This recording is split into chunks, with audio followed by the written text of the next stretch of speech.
حضرت محمد صلی اللہ علیہ وسلم نے اکیلا سونے سے کیوں منع کیا؟ رات اکیلے گزارنے اور اکیلے سفر کرنے والوں سنو۔ حضرت عبداللہ سے روایت ہے کہ نبی کریم صلی اللہ علیہ وسلم نے فرمایا، کوئی عورت اپنے محرم رشتہ دار کے بغیر سفر نہ کرے، اور کوئی شخص کسی عورت کے پاس اس وقت تک نہ جائے جب تک بسم اللہ الرحمن الرحیم۔ آج کل ہر کوئی سنگل روم کی خواہش کرتا ہے، چاہے سفر میں کسی ہوٹل میں رکنے کی بات کی جائے یا پھر گھروں میں رات کو سونے کی بات کی جائے۔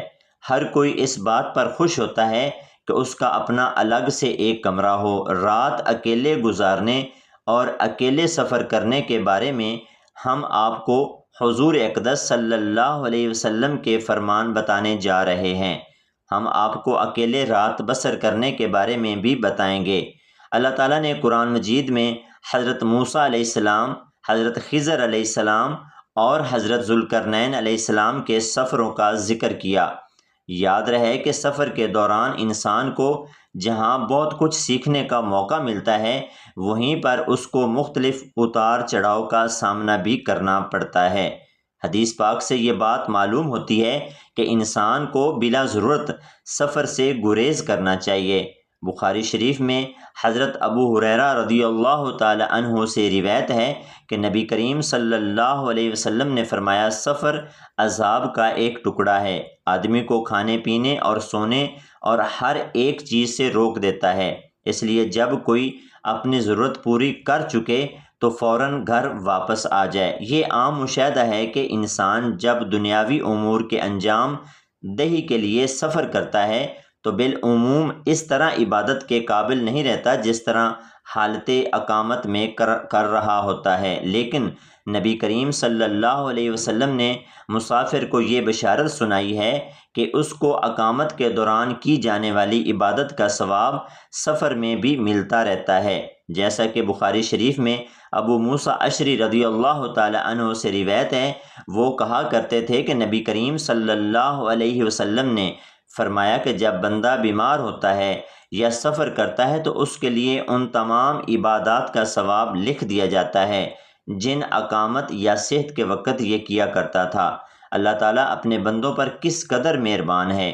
اس طرح سے سفر میں اللہ تعالیٰ نے انسانوں پر عبادات میں کمی بھی کی ہے۔ چنانچہ سفر میں نماز کو قصر یعنی صرف فرض ادا کرنا سنت نبوی صلی اللہ علیہ وسلم ہیں۔ اس طرح مسافر کے لیے دوران سفر روزے رکھنا ضروری نہیں ہے، جیسے کہ صحیح بخاری میں حضرت حمزہ بن عمر سے روایت ہے، نبی کریم صلی اللہ علیہ وآلہ وسلم سے عرض کی، میں سفر میں روزہ رکھوں؟ کیونکہ وہ روزے کثرت سے رکھا کرتے تھے۔ نبی کریم صلی اللہ علیہ وسلم نے فرمایا، اگر جی چاہے تو روزہ رکھ اور جی چاہے افطار کر۔ ناظرین، یہ تو تھی چند احکامات جو سفر کے بارے میں احادیث میں بیان ہوئے ہیں۔ آئیے اب آپ کو بتاتے ہیں کہ اکیلے سفر کرنا کیسا ہے۔ عام مشاہدہ ہے کہ اکثر لوگ سفر پر اکیلے روانہ ہو جاتے ہیں۔ انسان کو زیادہ تر کوشش کرنی چاہیے کہ سفر میں اس کے ساتھ کوئی نہ کوئی ساتھی موجود ہو، اور اس کو اکیلے سفر کرنے سے جہاں تک ممکن ہو گریز کرنا چاہیے، کیونکہ اس بارے میں صحیح بخاری میں عبداللہ بن عمر سے روایت ہے کہ نبی کریم صلی اللہ علیہ وسلم نے فرمایا، جتنا میں جانتا ہوں اگر لوگوں کو بھی اکیلے سفر کی برائیوں کے متعلق اتنا علم ہو تو کوئی سوار رات میں اکیلا سفر نہ کرتا۔ ناظرین، اب خود ہی اندازہ لگا لیں کہ رات کا سفر کرنا کس حد تک خطرناک ہو سکتا ہے، اور حضور اقدس صلی اللہ علیہ وسلم نے کن الفاظ میں انسان کو رات کے سفر سے منع فرمایا ہے۔ اس لیے ضروری ہے کہ رات کے سفر سے اجتناب کیا جائے، خاص طور پر رات کو اکیلے سفر نہ کیا جائے۔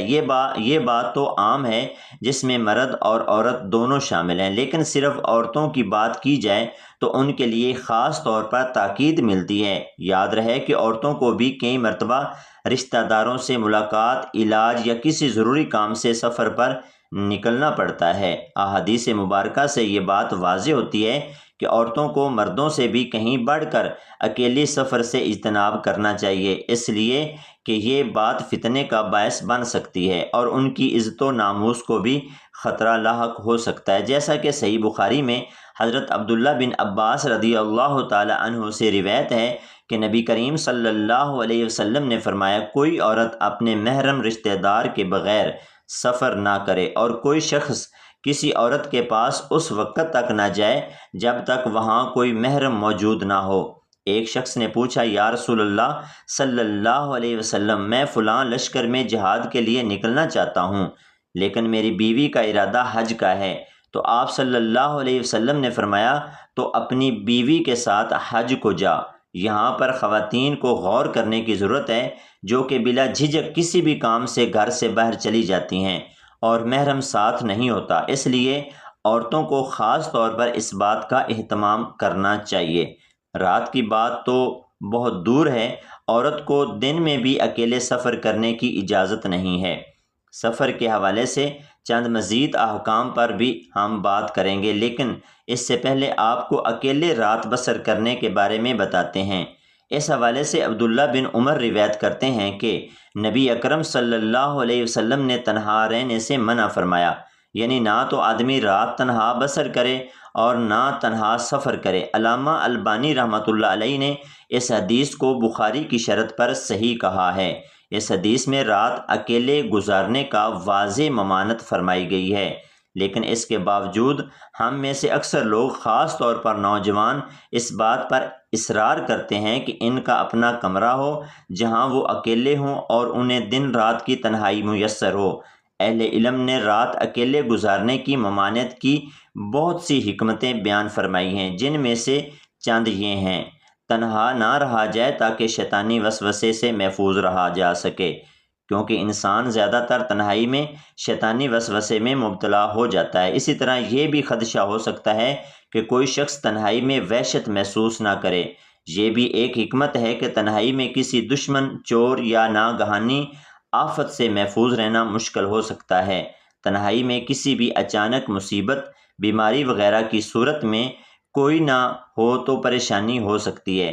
یاد رہے کہ رسول اللہ صلی اللہ علیہ وسلم کی ہر نصیحت پر عمل کرنے میں خیر ہے، اس لیے بغیر یہ سوچے کہ اس بات میں کیا حکمت ہو سکتی ہے، مسلمان کو حضور اقدس صلی اللہ علیہ وسلم کی نصیحت پر عمل کر لینا چاہیے، اس میں اس کے لیے بہتری ہے۔ یاد رہے کہ انسان کو اللہ تعالیٰ نے ضعیف اور کمزور پیدا فرمایا ہے۔ رات کا وقت ہو اور اس پر کسی بھی قسم کی پریشانی آ جائے اور مدد کرنے والا کوئی نہ ہو تو خود ہی سوچ لے کہ اس انسان کی حالت کیا ہوگی۔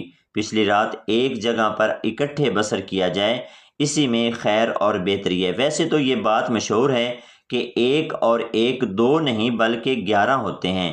جب انسان کا کوئی ساتھی ہوتا ہے تو انسان کے لیے ایک سہارا ہوتا ہے، اس لیے چاہیے کہ سفر کریں یا گھر میں رات بسر کرنے لگیں، کوشش کریں کہ اکیلے نہ رہیں بلکہ کسی کو اپنا ساتھی ضرور رکھیں۔ تو ناظرین، یہ ہیں تعلیمات ہمارے پیارے نبی حضرت محمد صلی اللہ علیہ وسلم کی سفر کے بارے میں اور رات اکیلے بسر کرنے کے حوالے سے۔ ہمیں چاہیے کہ ان تعلیمات پر عمل پیرا ہوتے ہوئے اکیلے سفر سے اجتناب کریں اور رات اکیلے گزارنے سے بھی باز رہیں۔ اللہ تعالیٰ سے دعا ہے کہ اللہ تعالیٰ ہمیں حضرت محمد صلی اللہ علیہ وسلم کی سیرت و تعلیمات کو مد نظر رکھنے کی توفیق عطا فرمائے، اور اللہ سے یہ بھی دعا ہے کہ اللہ ہمیں دین کی سمجھ نصیب فرمائے، آمین۔ ناظرین، کمنٹ سیکشن میں اللہ تعالیٰ کے 99 ناموں میں سے ایک نام ضرور ٹائپ کریں۔